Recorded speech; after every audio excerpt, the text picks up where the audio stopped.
Selamat siang para netizen dimanapun kita berada, salam inspirasi bagi kita semua.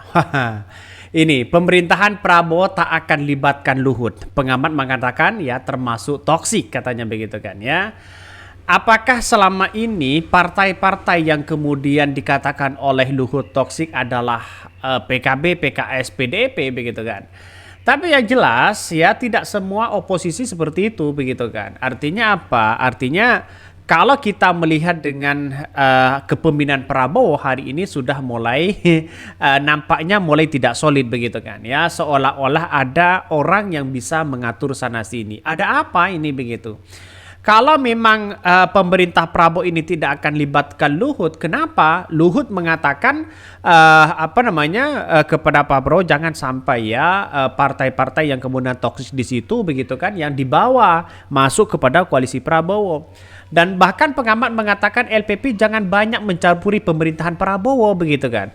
Ini saya kira Prabowo itu lebih tegas dibandingkan dengan seorang Jokowi begitu kan. Kalau toh pada hakikatnya ada intervensi sana sini ya sama aja di situ begitu. Kekuatan untuk berdiri di kaki sendiri mereka tidak ada apa-apanya. Artinya apa? Artinya kan tidak tegas, ada intervensi sana sini. Kabarnya ya seorang Jokowi menyodorkan 4 menteri, kabarnya begitu kan. Kabarnya dengan yang lain anak-anak buah Jokowi ya harus berada di belakang ya Prabowo. Artinya ada apa di sini begitu kan. Yang jelas ya toksis sendiri begitu kan ya, bukan bukan di dalam koalisi sendiri begitu kan, yang hanya menurut saya pribadi satu sisi kalau ada oposisi yang kemudian mereka ingin bergabung koalisi mereka mengkritik habis-habisan. Saya kira banyak muncul spekulasi begitu kan. Mari kita baca terlebih dahulu komentar-komentar dari netizen ini. Pensiun, jangan lupa ya diusutkan berapa banyak dia dapatkan komisi dari usulan dengan Cina. Wah, ini komentar netizen begitu ngeri begitu kan ya.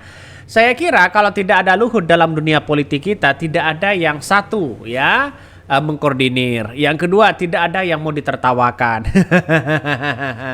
Kira-kira seperti itulah logikanya begitu kan ya. Yang mau diurus itu banyak, bukan Pak Luhut saja katanya begitu kan. Artinya menurut saya pribadi mungkin ya memberikan catatan kepada Prabowo si Luhut ini. Tapi menurut saya pribadi tidak usah lah, seorang Prabowo itu yang sudah teruji satu sisi ya dibandingkan dengan seorang Jokowi begitu kan. Tetapi kalau sifatnya sama dengan Jokowi sama aja, mereka mau pemimpin 30 kali kayak mau pimpin ganti presiden ini itu begitu, kalau tidak tegas ya tergantung pada orang, masukan orang diambil, ini diambil ya, yang kemudian mengarah pada ketidakstabilan pemerintah ya menurut saya pribadi mending dari sendirinya saja begitu di situ begitu, sangat-sangat disayangkan. Tanggapan negatif dari rakyat merupakan ya hukuman sosial bagi pejabat publik. Jangan selalu membanggakan diri sendiri dan menganggap orang lain lebih rendah karena perbuatan sendiri itu adalah bagian dari kesombongan ya. Berani nggak ya Prabowo melawan Luhut? Kira-kira kan seperti itu logika dari netizen begitu kan. Maka saya beranggapan bahwa apa yang kemudian terjadi hari ini ya, yang kemudian apa dilakukan oleh seorang Prabowo, mulai kebingungan sangat luar biasa. Kebingungannya mereka begitu kan. Satu sisi membangun kebingungan mereka adalah soal bagaimana kabinet mereka, terus kemudian satu sisi banyak yang nolak, partai-partai yang kemudian mau bergabung dan sebagainya begitu. Artinya Prabowo tersandra pada oligarki ya, tersandra pada kepentingan-kepentingan politik saja begitu kan ya. Ini kan bukan masalah soal siapa yang menjadi presiden atau apa, tapi masalah ketegasan. Ya, soal menteri saja menurut saya pribadi ambillah non partai ya yang bisa bekerja di situ begitu kan. Selama mereka masih melakukan atau dari partai begitu kan ya, pasti ada nuansa-nuansa bersifat politis di situ begitu. Ya kita akan buktikan aja nanti di era kepemimpinan seorang Prabowo begitu ya. Tetapi inilah politik kita yang ada di Indonesia. Ini beritanya, pemerintahan Prabowo tak akan libatkan Luhut. Oke dong, tidak ada masalah. Justru ini bagus begitu kan. Bahkan Direktur Eksekutif Indonesia Political Opinion EPO ya, Deddy Kurniansah yang menilai bahwa Presiden terpilih Prabowo Subianto tak akan melibatkan Luhut Bin Sarpanjaitan pada pemerintahannya. Artinya Luhut tidak laku begitu kan. Di demokrasi modern seperti Luhut mungkin tidak laku begitu kan ya. Prabowo mungkin ya terlihat hormat secara personal kepada Luhut, tetapi ketika dia berkuasa, besar kemungkinan tidak akan libatkan Luhut dalam hal yang penting. Ia menyebutkan kelompok Prabowo sudah penuh berisi dengan tokoh-tokoh yang siap menggantikan dominasi ya Luhut, salah satunya Ketua Umum Golkar Airlangga Hartarto dan tentu lebih berpengaruh secara politik. Airlangga Hartarto salah satu yang potensial gantikan dominasi Luhut ya sambungnya.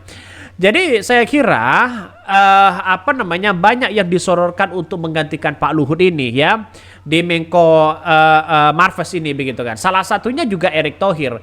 Erick Thohir bisa saja menjadi rebutan dengan Partai Golkar ya untuk menjadi posisi seperti Menko Luhut di situ begitu kan. Menko Marves di situ begitu. Artinya karena mereka secara tidak langsung apa yang diurusi oleh Menko Marves itu banyak sekali begitu kan. Saya kira lebih dekat dengan Erick Thohir ya. Kita akan tahu siapa yang benar dan siapa yang salah begitu kan.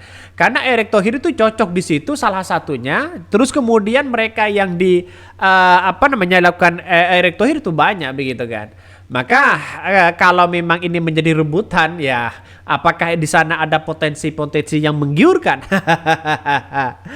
Ia menyebutkan kelompok Prabowo sudah penuh terisi ya dengan para tokoh-tokoh. Soal masukan Luhut kepada Prabowo terkait melibatkan orang yang bermasalah dalam pemerintahan, Deddy menyatakan justru Ketua Dewan Penasihat Partai Golkar tersebut juga termasuk orang yang toksik katanya begitu kan ya. Jadi ini gimana coba bayangkan, apakah ini menyindir Partai Golkarnya sendiri atau menyindir partai-partai yang lain di dalamnya begitu kan? Atau malah sebaliknya, saya kira ya apa yang disampaikan Luhut begitu kan biasanya kan kalau Jokowi mereka terima begitu. Tapi kalau Prabowo saya kira jauh begitu kan. Karena Prabowo itu menurut saya pribadi cenderung ada ketegasan dibandingkan dengan seorang Jokowi ya. Ini termasuk Luhut ia kental ya nuansa toksik katanya begitu. Misalnya saja bagaimana ia sering membangun narasi perlawanan dengan kritikus. Bahkan cenderung membabi buta ya membela presiden secara berlebihan. Juga soal kebijakan Luhut yang cenderung memuji kelebihan Cina. Berkenaannya dugaan Luhut menyindir PDIP dan PKS tersebut, Deddy justru punya pandangan berbeda. PDIP dan PKS dalam posisi pemerintahan justru tidak terlihat memiliki karakter toksik ya. Mereka saja Luhut menyiratkan ke arah mereka. Saya kira kalau kita melihat partai PKS, partai PDIP begitu kan ya yang kemudian dikenal wong cilik dan sebagainya, justru mereka tidak dekat dengan toksik tersebut begitu kan. Jadi artinya apa? Artinya menurut saya pribadi benar juga bahwa seorang Luhut bisa dikatakan sebagai toksis juga begitu karena memuja-muji seorang Jokowi ya berlebihan sana sini menjunjung tinggi Cina.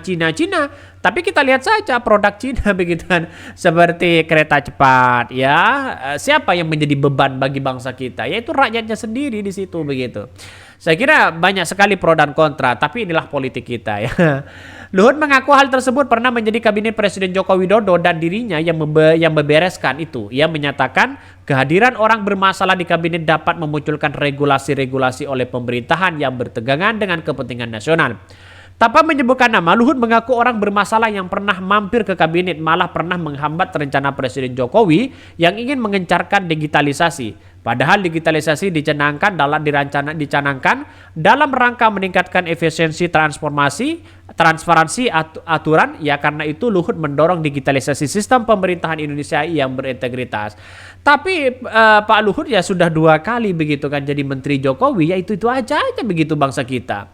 Jadi menurut saya pribadi apa yang disampaikan Luhut mungkin sebagai gertakan saja mereka sana sini, toh pada hakikatnya tidak bisa bekerja. Kan orang banyak berspekulasi seperti itu begitu kan ya. Sampai-sampai ya Pak Jokowi begitu, kepercayaan Pak Jokowi begitu. Sampai-sampai Luhut terasa presiden. Banyak orang yang berspekulasi seperti itu.